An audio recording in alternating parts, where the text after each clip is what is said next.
Assalamualaikum warahmatullahi wabarakatuh.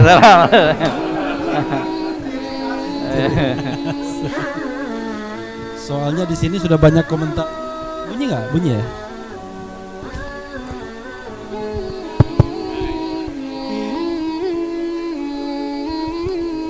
Nggak terekam ya.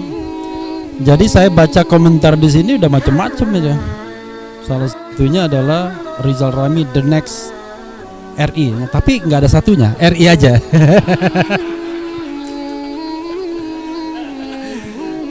Dia agak bijaksana, soalnya ada Pak Gatot di sini.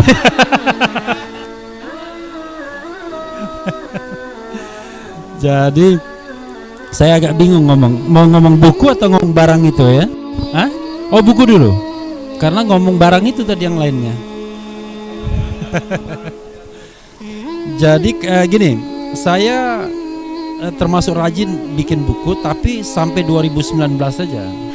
Jadi setelah pandemi 2020 sampai 2021 rajinnya ngomong aja. Jadi budaya tulisnya bergerak menjadi budaya lisan. Konten. Jadi di setiap hari bikin konten. Tapi memang sebenarnya kalau kita lihat buku seperti ini, kan yang paling utama adalah dia merekam peristiwa dulu. Kadang-kadang di Indonesia ini orang lupa dengan banyak peristiwa karena tidak ada yang merekam. Nah, kalaupun ada yang merekam, biasanya merekamnya tidak detail. Ketika kita berdebat, kapan sih kita dinyatakan sebagai negara darurat misalnya, kita udah lupa. Ingat kalau tidak salah tanggal 31 Maret dan tanggal 13 April. Nah, dari sana saja sebenarnya sudah banyak. Jadi kalau kita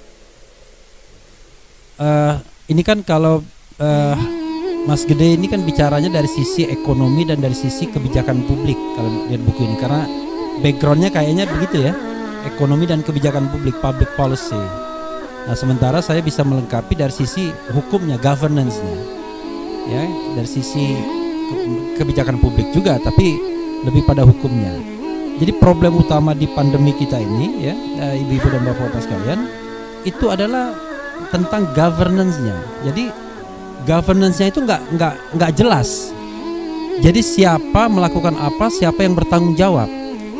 Jadi Presiden Jokowi itu menyampaikan kalau tanggal 31 Maret itu adalah darurat kesehatan masyarakat. Nah, darurat kesehatan masyarakat itu dasarnya adalah undang-undang tentang kekarantinaan. Dan itu leading sektornya adalah seharusnya Kementerian Kesehatan atau Menteri Kesehatan. Tapi tiba-tiba tanggal 13 April, setengah bulan kemudian, dia menyatakan juga yang namanya darurat bencana nasional. Itu leading sektornya beda lagi, BNPB. Tapi in practice, dalam prakteknya dua orang itu malah tidak menjadi leading sektor. Leading sektornya Kementerian Koordinator dengan dasarnya Perpres. Coba bayangkan, Perpres itu mengalahkan undang-undang. Jadi undang-undang itu mengatakan leading sektornya Kementerian Kesehatan karena ini urusan kesehatan. Kemudian ketika bergerak ke bencana nasional, leading sektornya adalah BNPB karena ini bencana nasional. Tapi tiba-tiba Perpres mengatakan leading sektornya adalah Kementerian Koordinator. Nah, dari situ saja sudah kacau sebenarnya. Lalu tiba-tiba selain ada katakanlah badan yang lebih bersifat semi permanen, tiba-tiba ada yang ad hoc seperti penunjukan LBP di Jawa, Bali dan lain sebagainya. Akhirnya kita tidak jelas siapa yang sesungguhnya bisa mengeluarkan kebijakan. Misalnya apakah daerah, apakah pusat? Pusat itu siapa? Apakah dia Menteri Koordinator Maritim? Apakah Menteri Koordinator Perekonomian? Apakah Menteri Kesehatan, apakah Menteri Perhubungan, apakah menteri-menteri yang lain? Nah, ini nggak jelas.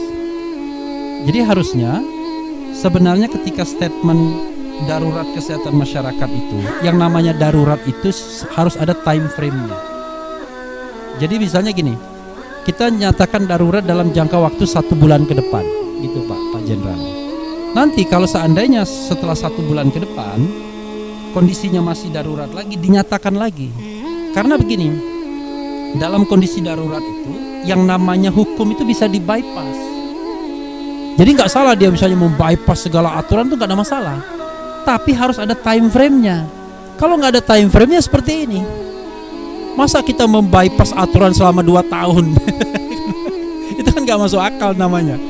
Jadi bypass itu boleh, negara dalam keadaan darurat asal ada yang namanya state of emergency. Ada pernyataan keadaan darurat. Kalau ada pernyataan keadaan darurat, boleh melakukan tindakan apa saja asal tidak membunuh orang, kira-kira begitu. Tapi negara dinyatakan dalam keadaan darurat dulu. Tetapi negara dalam keadaan darurat itu harus ada batas waktunya. Nah, selain kenapa dia butuh batas waktu dan state of emergency itu harus dinyatakan? Karena itu akan menjadi kontrol. Kalau misalnya kekuasaan itu eksesif, jadi kontrol parlemen dan lain sebagainya. Nah, kita ini pernyataan keadaan darurat tidak ada batas waktunya, tidak ada governance-nya, tidak ada leading sektornya. Siapa yang berkuasa, siapa melakukan apa. Contoh misalnya begini, Anies Baswedan mau menutup transportasi dari ke Jakarta, kira-kira begitu. Sebagai penguasa lokal, dia merasa berhak melakukan itu. Tapi rupanya Menteri Maritim yang bertindak sebagai Menteri ad hoc, Menteri Perhubungan, melarang itu. Pertanyaannya adalah, siapa yang berwenang menutup lintas masuk dan keluar Jakarta? Apakah Menteri Perhubungan yang membawai sektor? Apakah Gubernur DKI yang menjadi kepala daerah region tertentu? Ini nggak jelas. Lalu state of emergency kita itu berlaku nasional, bukan di daerah tertentu. Karena berlaku nasional, akhirnya apa? Daerah yang tidak kena pandemi pun akhirnya diperlakukan sama, misalnya. Dan saya bayangkan ibu-ibu dan bapak-bapak sekalian, sebenarnya undang-undang tentang kekarantinaan kesehatan itu tidak membayangkan modelnya seperti ini. Jadi yang dia bayangkan adalah ada satu daerah yang kena pandemi, lalu daerah tersebut diisolasi. Makanya kemudian ada pernyataan, kalau daerah itu dinyatakan isolasi, ya, di karantina, maka dipasok makanan bahkan untuk hewan sekalipun. Coba bayangkan kalau itu diberlakukan di seluruh Indonesia, nggak sanggup. Maka pemerintahan Presiden Jokowi memilih yang enak. Yang enak itu adalah istilahnya dia buat sendiri, yaitu PSBB yang memang ada di undang-undang. Jadi pembatasan sosial berskala besar itu ada di undang-undang, tapi yang nggak ada itu PPKM level 1, level 2, level 3, nggak ada, pakai level lagi. Padahal nggak ada itu barang sebenarnya di undang-undang, tapi dia bikin. Dan orang yang melanggar PPKM itu bisa dipidanakan. Jadi menggunakan undang-undang kekarantinaan kesehatan, yang dilanggar adalah PPKM. Yang dasarnya adalah kita nggak tahu PPKM dasarnya apa. Kadang-kadang peraturan gubernur, kadang-kadang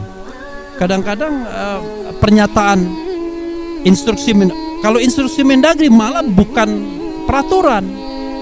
Jadi saya waktu jadi ahli di Habib Rizik kan ditanya. Jadi mereka mempermasalahkan peraturan-peraturan itu, yaitu melanggar instruksi dan lain sebagainya. Saya bilang instruksi itu bukan peraturan. Nah, celakanya yang kita ini biasa pejabatnya mengeluarkan aturan-aturan yang sebenarnya tidak dikenal di dalam peraturan perundang-undangan. Salah satunya adalah instruksi. Jadi instruksi Mendagri untuk misalnya PPKM dan lain sebagainya. Ketika orang melanggar itu, maka sebenarnya dia nggak bisa dihukum karena tidak ada aturan yang dia langgar. Instruksi itu hanya berlaku internal untuk institusi bawahannya. Jadi kalau Mendagri mau membuat instruksi, ya berlaku di kantor Mendagri saja. Kan kalau gubernur, bupati, wali kota kan bukan bawahan Mendagri kalau kita bicara otonomi daerah. Jadi ibu-ibu dan bapak-bapak sekalian, banyak soal governance yang memang kacau dari awal. Kenapa kacau? Setelah saya lihat-lihat, memang nggak banyak orang concern terhadap hukum dan governance ketika pandemi itu. Yang terjadi adalah saling serobot kewenangan masing-masing dan khawatir nanti performance-nya terlihat jelek oleh presiden. Maka kemudian terjadi yang namanya kebijakan tumpang tindih.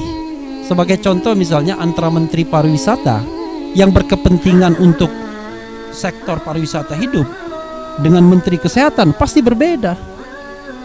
Misalnya selama liburan Lebaran kemarin, Menteri Pariwisata menginginkan tempat-tempat hiburan dibuka biar masuk penghasilan karena kontrak kinerjanya.